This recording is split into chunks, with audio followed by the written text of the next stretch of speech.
I love it.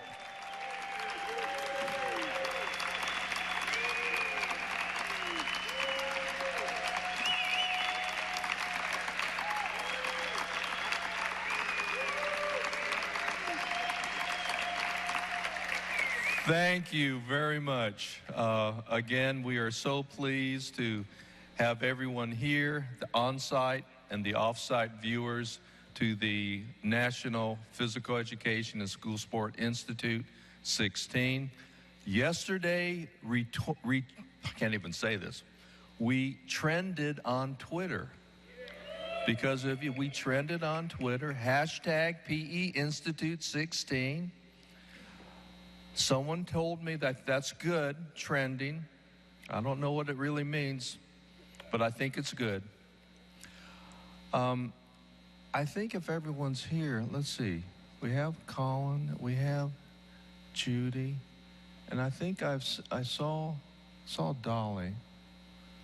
Is Dolly Lambden here? Dolly's here. If y'all can make your way to the stage, please. Judy, Colin, Dolly. I want folks to see you. And everyone knows Dolly. I mean, she was introduced and given one of our legacy. Thank you, Judy. Given one of our legacy awards yesterday. But these three individuals, Colin Brooks, Judy LoBianco, Artie Camilla, and Dolly Lambden are. Dolly is a past president of Shape America. Judy and Colin Brooks and myself are Shape America board members. I would just like to say just a big shout out to Shape America.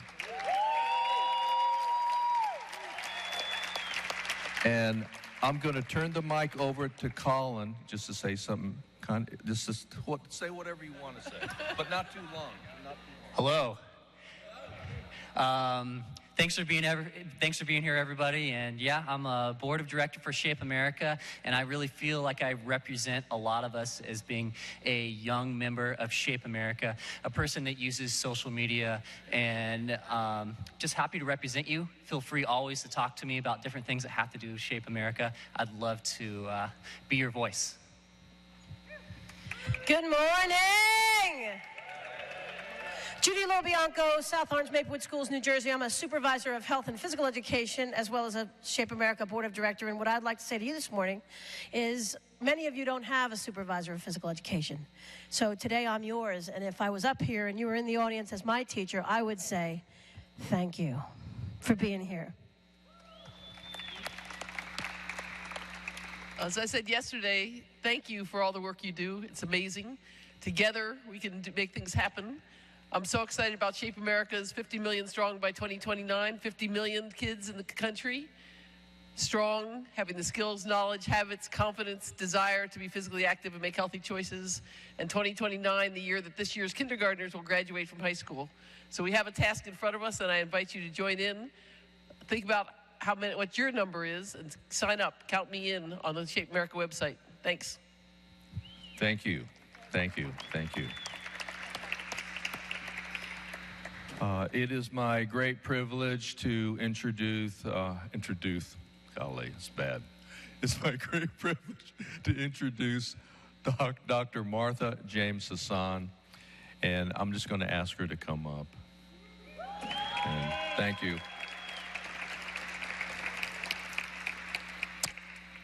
Before I introduce her, I've been asked by staff for you to consider one small thing.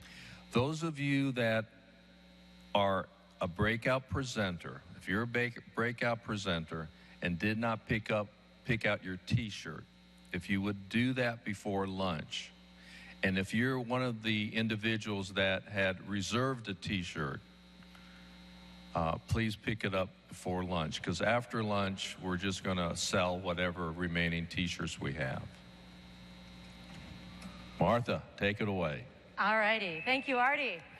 Also because I know people of a certain age sometimes need a seeing eye rememberer. Yeah. If you parked where you're not supposed to park, go move your car quick. Yeah. You bet. I got your back like that. All right, it is my absolute joy and privilege to be here with you today. It's an honor that I was invited. It's an honor to share this stage with the amazing keynoters. Can we give it up for them, please? I like being the oldest person in the house because it makes me feel young sometimes. So thank you to my roommates and colleagues on stage. Thank you mostly to you who have showed up, because we all know that getting up, dressing up, and showing up is how we win the game. So I appreciate your being here. Whenever we teach, it's important that we start by creating place with one another and place with our students. So I'd like you to just go ahead and stand up for me. We're just going to make a nice mountain pose because it's early and who knows what your night was like last night. Big shoulder shrug in and roll them down. Another big inhale and let it go. One more. This is our place. Thank you for being in it. All right. A little bit about me. I was born and raised in Wisconsin, went to the University of Wisconsin-Madison. Come on, go Badgers! Where I got my Bachelor's of Science in Kinesiology. From there, I moved and taught on the island of Guam half a day to my Guamanian friends here. After finishing my tenure there, I returned to St. Paul, Minnesota, where I was a developmental adapted physical education teacher, working primarily with students with autism and behavioral concerns. I learned a great lesson from working with my second language learners in Minnesota and my second language learners overseas, and my learners with emotional concerns and autism. They all had one very, very clear thing in common. They were all brilliant, but none of them had the academic language to explain it to teachers. I had a basketball, and through a basketball, I could help them tap into what they already knew, that cellular memory inside of their bodies, that genetic history, to be able to sell themselves smart to teachers. So I found a passion and love in creating a curriculum called kinesthetic academics to help my students succeed in a way that society recognized. Through that work, I started my master's work at Hamline University. My master's thesis is teaching reading and pre-reading through movement experiences. Working then, and as you grow older and as you learn new things and observe the world around you, I saw that there was a gigantic need for social justice work. So my passion for helping kids translate what they knew into a language teachers could understand evolved into a platform of social justice. I finished my dissertation at the University of St. Thomas with a degree in critical pedagogy. My dissertation is physical education as a medium for anti-racist consciousness raising. We think about the tools that the master uses and how we can leverage those as a way to say that in physical education, it does not always have to be he who wins is best. And he in our country is almost always white, able-bodied, straight, Christian, landed. We can use our tools and our message in physical education to be able to say that we can win. We can be able to teach winning with grace and losing with dignity in a way that can empower students and build self-esteem. Is there a time for competition? Sure. Is it every day? Not when our students are competing for their survival. So today we're going to talk about basketball. We're going to talk about how basketball can be a tool that we can use as physical educators to help kids move forward in their life. But I'm going to challenge you that we're going to do that without using basketball. Let me be very clear, I am not saying you should not teach basketball. What I'm saying is that basketball has some lessons not just for kids in learning academics, but for us as physical educators in thinking about our curriculum with who we teach, what we teach, and how we teach it. So here we go. As physical educators, we need to ask ourselves if we're ready to move into the 21st century. Are we there? Are we going to be able to adapt our practice to the high levels of accountability by professionals in our field who are leaders who very often don't understand what accountability should look like in physical education? They recognize happy, busy, good as quality practice, or they're non-existent in our lives as supervisors. So when we're writing our own accountability schemas as we work through the new implementation of ESSA and how that's going to look for us, I want you to think about these filters we're about to talk about. Think about the lessons that we can learn from basketball and how we can refine, modify, and adjust our curriculum to meet the needs of our students today. I want you to think about the changing demographics of populations, the differences in funding, the resources that we have, and the perception of physical educators. Are we being perceived as professionals? Because maybe that's about they don't know what we're supposed to do, in which case we need to go tell them. Maybe that's about how we conduct ourselves. Whatever it is, we need to own what we can own and make sure that we are moving forward for educational excellence. When we think about the what, the why, and the who we teach, and then the how, we have our physical literacy goals. We understand that we want children to develop physical literacy, to be competent movers, to be skillful and self-efficating? I'm going to make up a new word today. Be self-efficated in their practice. But we've got big ideas and overarching understandings and enduring learnings that we really want them to learn. It matters less to me if a child knows how to double dutch than if they know how to be creative and think and problem solve. It matters less to me if a child knows how to play lacrosse than if they know how to collaborate, cooperate, and seek new knowledge. For me, my primary outcome of physical education is lifelong physical activity, self-efficacy, and engaged learners. To do that, there's nowhere in there that says what we need to teach. Certainly the standards documents from Shape America provide us some guidance of ideas and targets, and over a K-12 scope and sequence, we can pull out specific activities and skills that children should learn, but it's not dictated, and it needs to be something that we are cognizant of, that we are certain that the activities that we are teaching are in fact reinforcing the lessons that we want them to know and not undermining our process. As physical educators, we also need to be very conscious of what is within our locus of control.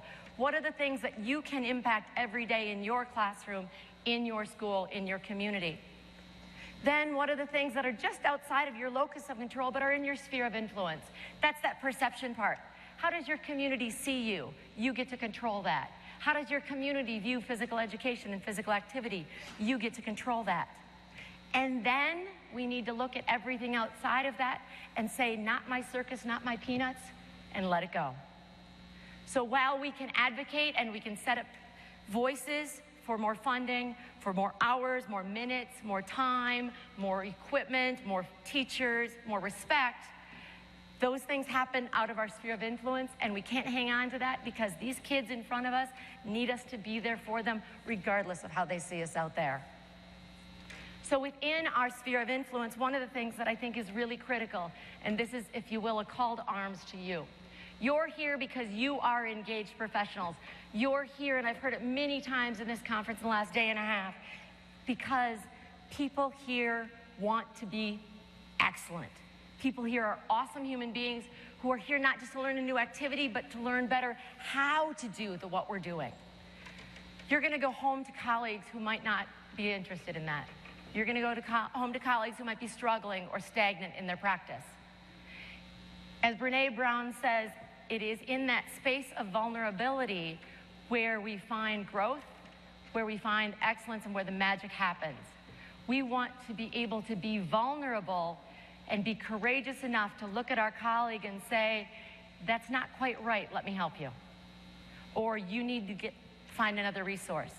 Those conversations, Sarah talked to us yesterday about finding our comfortable zone. We want to make those collegial, courageous conversations not uncomfortable. We want to approach them with a sense of kindness, a sense of grace, and a sense of urgency.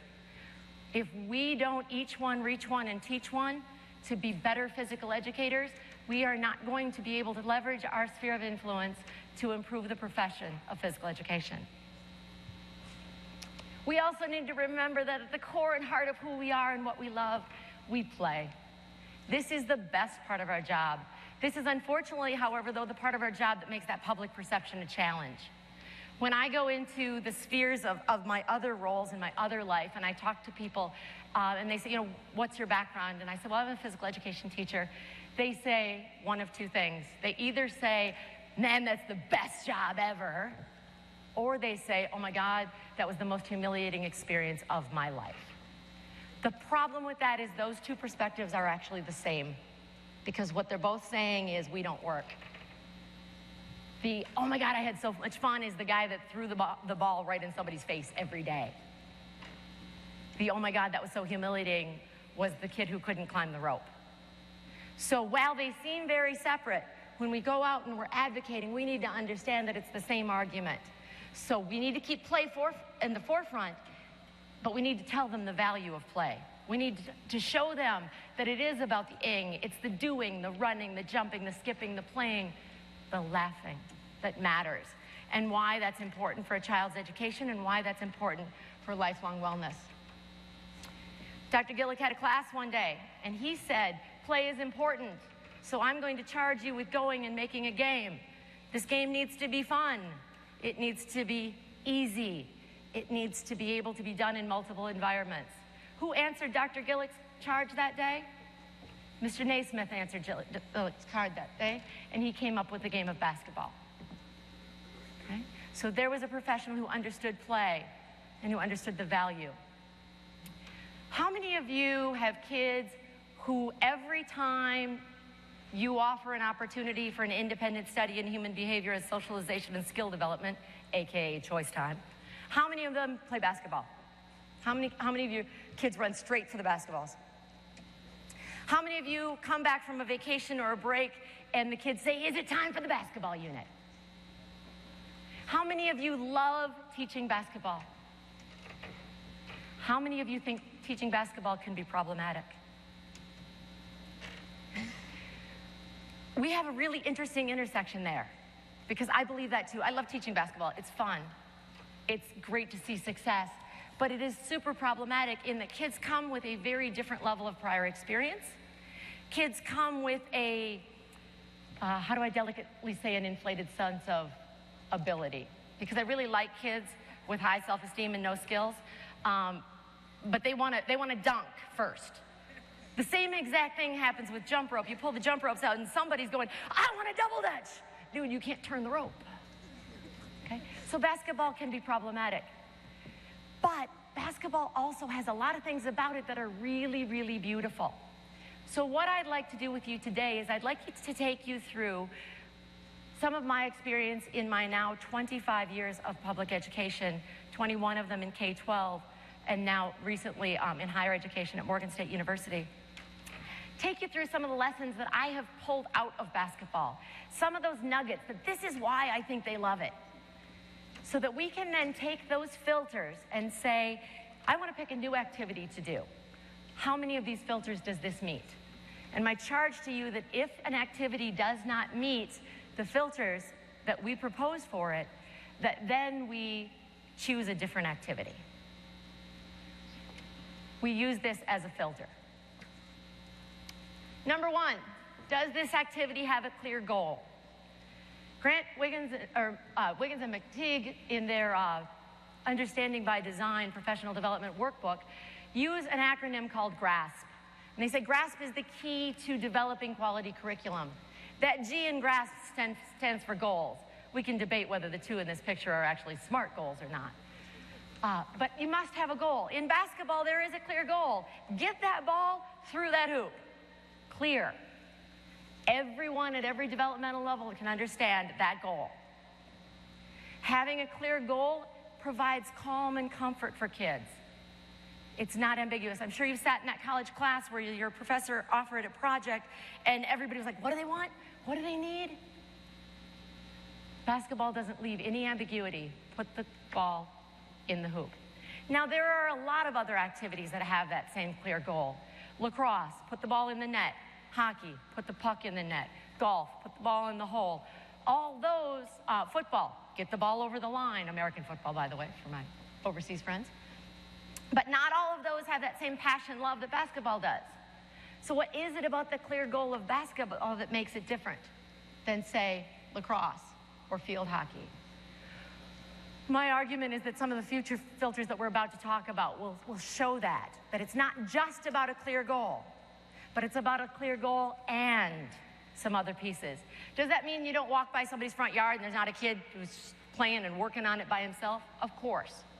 But all of these sports to play require a lot of people, a lot of organization, oftentimes a lot of money, and a lot of structure, space, and time.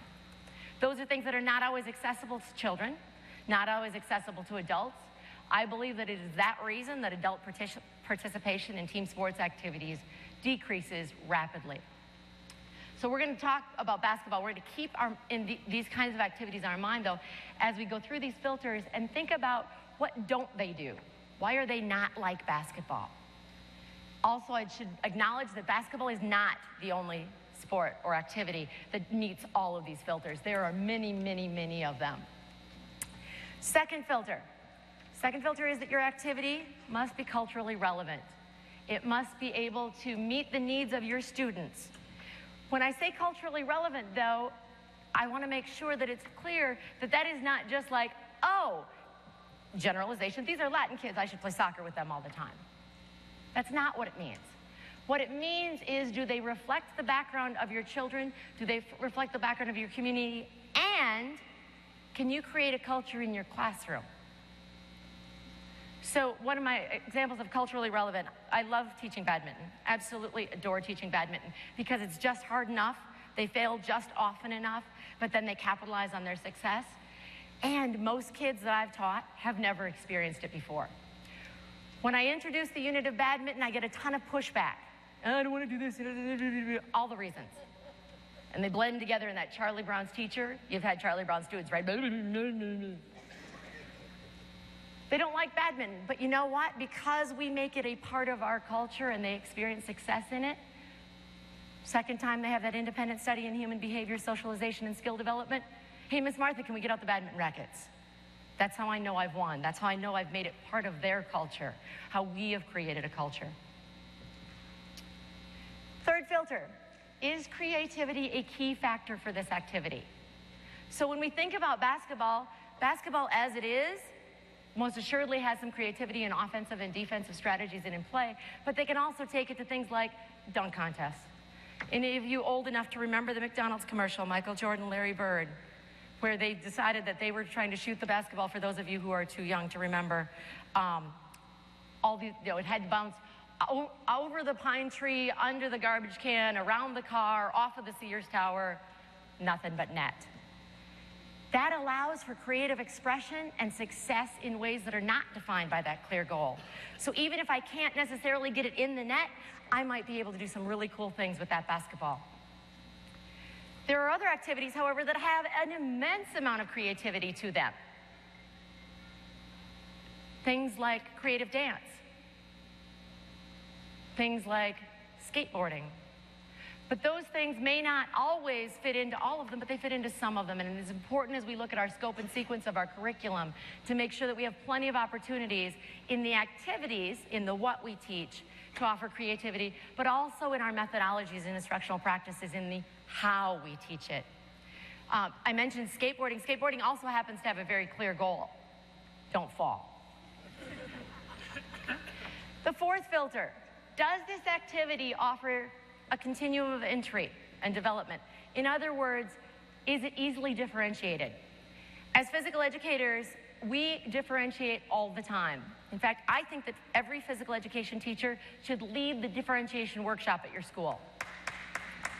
I work with elementary methods teachers for the classroom teachers teaching physical education, and they don't understand differentiation at all until they leave my class, because it happens so organically. Think about the game that you play where you're tossing with a partner and every 10 catches, you take a step back. Not only is that differentiating for individual success and ability level, it's also an assessment piece, built in, organic. What we do is what schools want to do. Think about PBIS. How many of you are in PBIS schools or understand what PBIS is? Positive behavior interventions and supports. We do that. We're proactive movers. That is a positive behavior support, and it doesn't involve a ticket or earning a bike, or worse yet, a thing of hot fries. So when we talk about basketball and how it offers differentiation as an entry point, I can start basketball with I'm going to dribble two hands and I'm successful. I could play a game of horse with LeBron. He would win, but we could play together. at each of our different levels. I could granny shoot it the whole time. So I could come in at a very, very recreational level. I could learn and develop my skills progressively to a competitive level. I develop my skills as a spectator. I develop my skills from the personal. I can do it by myself alone. I can go shoot, I can dribble, or I can then take it publicly and play. So when we think about activities that we're selecting in physical education, thinking about them from a standpoint of, do they have a clear goal? Are they creative? Do they allow for differentiation, and are they culturally relevant? Number 5 is this activity rigorous and autonomous? And I hook those two together because they overlap so much when you really think about breaking down activities. Certainly, Ultimate is not an individual game, unless, of course, you play like I do, because my ability to throw a disc is so minimal that I only play with my Labrador, because she loves going wherever it goes. But why is Ultimate Frisbee autonomous? Who refs in Ultimate Frisbee? The players. Think about that from that, what we really want kids to learn in enduring understandings, life lessons. The players do the umpire, the reffing. What a skill for a young adult to be able to develop. That collaborative decision making, that problem solving on the spot. That is incredibly important, so that's why Ultimate is up here as a reference. But when we think about rigorous, I totally just lost my thought. When we think about rigorous, we know that in the book, Made to Stick.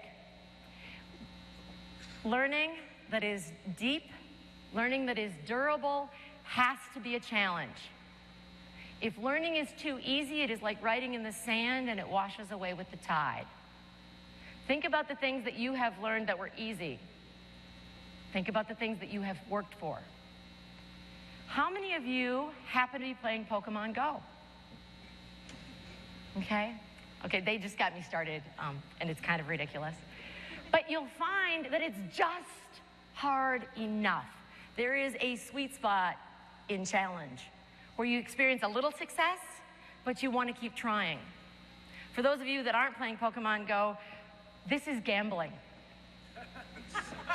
It is that factor that keeps you putting that nickel, that quarter, that dollar, that 50 in that slot machine because it might be this time. Okay, so rigor actually engages kids in learning far more than if it's too easy. Autonomous is important because it is important that kids can work on their own. It is important that there is a skill development component that you can do by yourself. If we think about our Myers-Briggs kids, from our extroverts to our introverts, sometimes kids need very alone practice in this collaborative environment we're trying to create. So selecting activities that they can do by themselves, selecting activities that meet that rigorous spot of challenge. 6, is the activity portable and economical? Certainly basketball is portable, and it doesn't have to even be a basketball. I taught in an urban setting, and I usually was able to hang on to about 20 basketballs, but I'd have sometimes upwards of 70 kids in my class.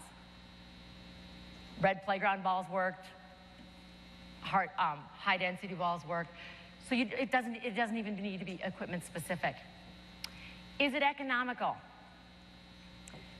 If our goal is lifelong wellness and physical activity for children, it is our moral obligation to provide them skills in things that they will be able to afford to do across their lifespan. I started running not because I like running. In fact, I still don't like running. 5 marathons later, I started running because buying a lottery ticket cost me $1. A gym membership cost me $30 a month. And I could buy that lottery ticket and spend the next 6 days running, planning how I was going to spend that money. I ran 1 Ironman. A big reason that I never ran another one was the cost. Too expensive, it excluded me. So we really, if we value our kids, need to think about, no matter what socioeconomic status they're at today, they will be adults on their own at some point. They will have kids on their own. They will have conflicts on their budget, restraints. We want to make sure that they can afford to be physically active. Number 7, does this activity provide frequent, multimodal, and appropriate feedback? Frequent, multimodal, and appropriate. If the goal in basketball is ball through hoop, on how many trials do they get feedback? Every stinking one. It either goes in or it doesn't. We have class sizes of 50, 60, 70, which is just for anybody out there, administrators, not okay. But when we have these big class sizes, there is absolutely no way we're going to be able to give direct feedback to you and direct feedback to you and to you on every single trial. It's not going to happen. So when we're thinking about the activities that we select, especially if we have large class sizes, we need to think about how we can increase the frequency of feedback. Maybe that's through peer evaluation and teaching peers to understand movement. Maybe that's tapping into my background as a developmental adapted physical educator and figuring out how we can put bells, whistles, lights onto targets, onto spaces, how we can give feedback with moving through groups, through space in different ways. The other thing about the feedback that's frequent in basketball, it is also very, very public. My feedback, whether my ball goes through the hoop, is not right here. It's up there where everyone can see. All of our educational psychologists and methods teachers probably told us, be really careful about calling out a student.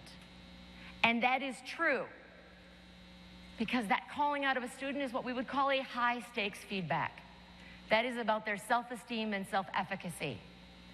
Putting a silly ball through a silly hoop is low stakes. I lose absolutely nothing if I don't get that ball through that hoop during a physical education class. So we want to think not only about the frequency, but how we can make our feedback low stakes. Part of that is because it happens all the time. Part of the reason you don't cry and melt on the floor when you miss a basketball shot is because you're going to shoot again. So it's about practice opportunities.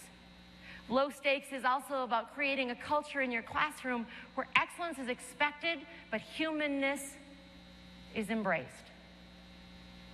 How are we making sure that our kids are learning what we want them to learn and not learning some hidden curriculum idea?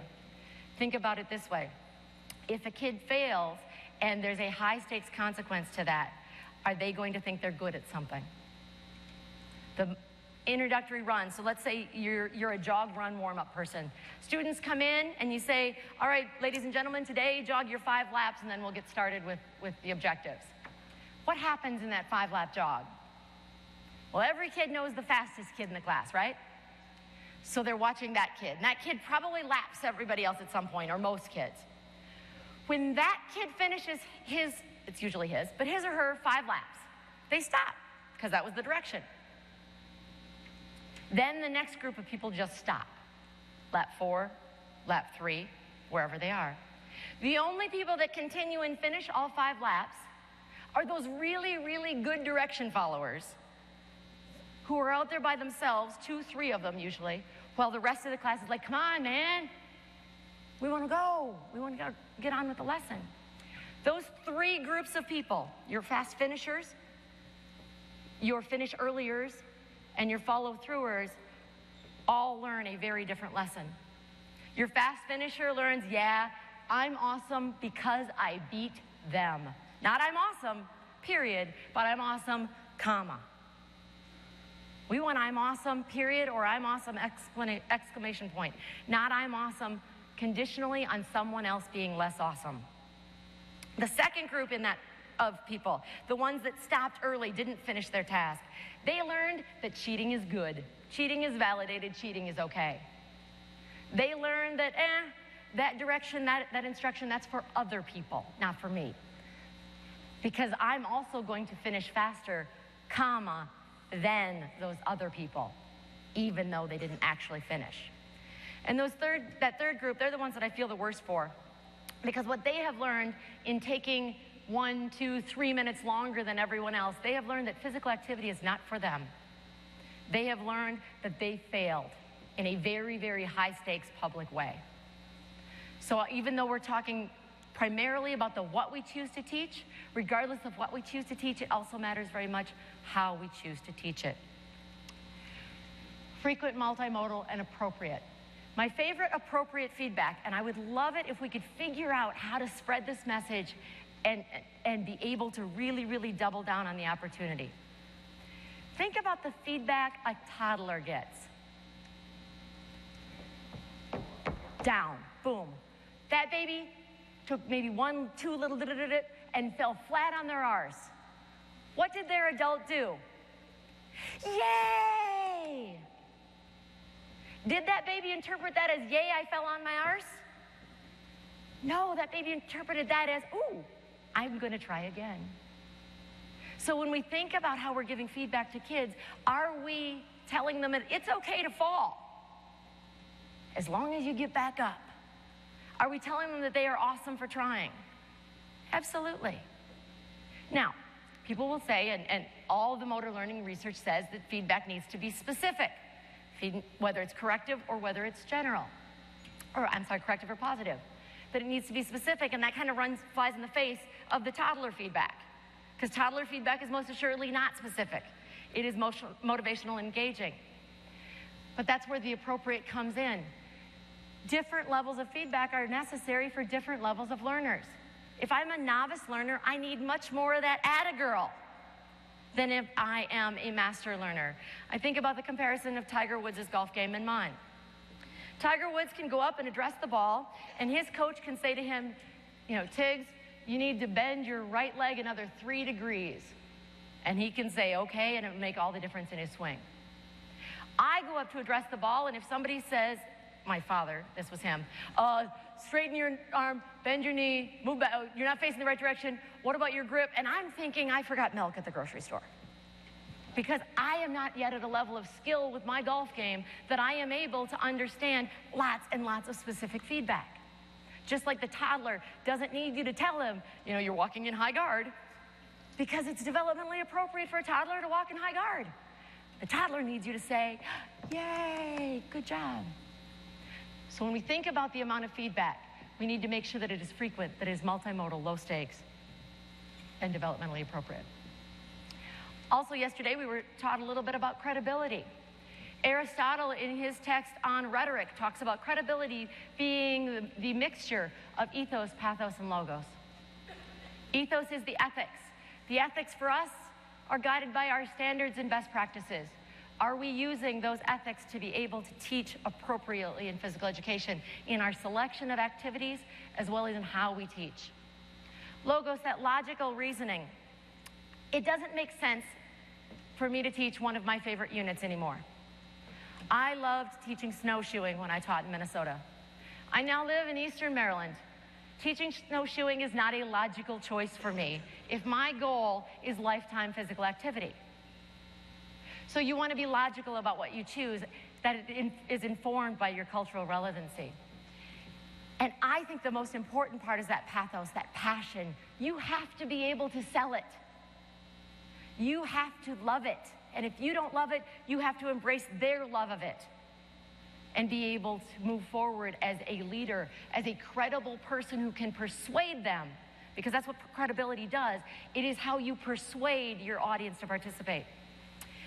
I can't tell you the number of times I have observed in my role as supervisor of physical education, in my role as professor, in my role as colleague, a conversation that goes something like this. Well, boys and girls, it's Thursday. We're gonna have class tomorrow on Friday. And then Monday, we're gonna start our dance unit. It's only gonna be for 4 days, and we're gonna get through it together.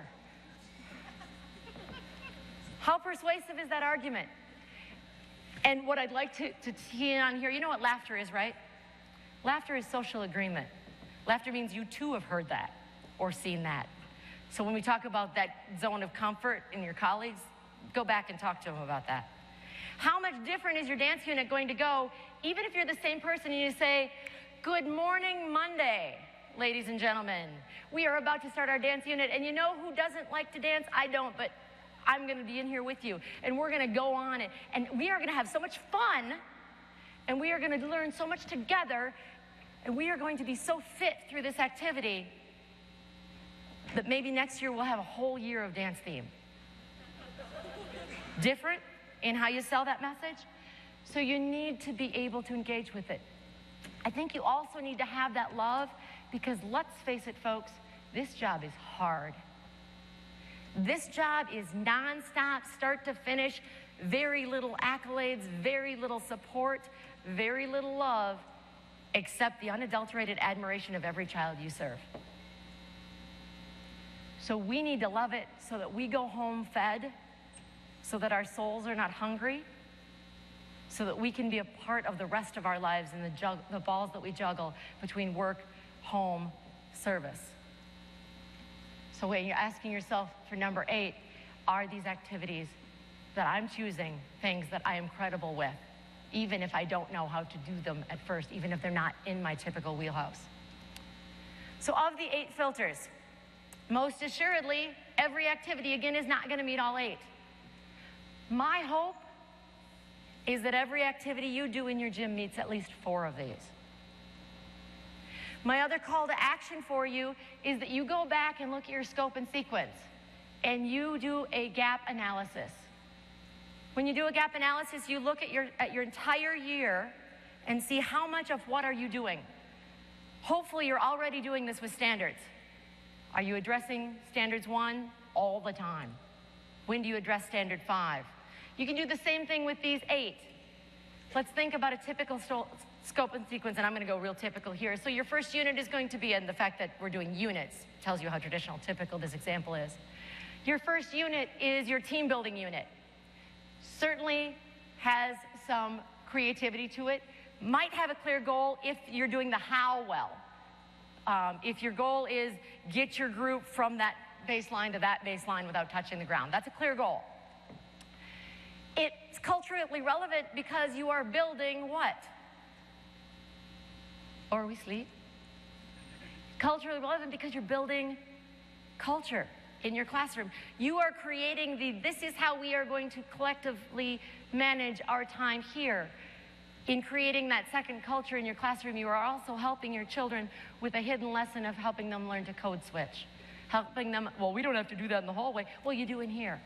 That's helping them learn to code switch, just like our second language learners learn to switch how they speak in different spaces. So many of these, is your community building unit rigorous? Probably not. Is it autonomous? Probably not. It might be. High ropes course? Yes, lots of rigor there. Getting your group out of a human knot? Not so rigorous. Might be challenging, but not rigorous. So your community building meets probably 5 of these. Second unit of the year, your fitness unit. Think in yourself, you're doing this now, you're mind mapping this. What of these 8 filters does your fitness unit or your first fitness assessment fit? Probably not the same as the community building, and that's okay. But your next unit, you're going to want to see, whether you organize it by moving units around or finding a new activity, that it makes sure it meets some different components.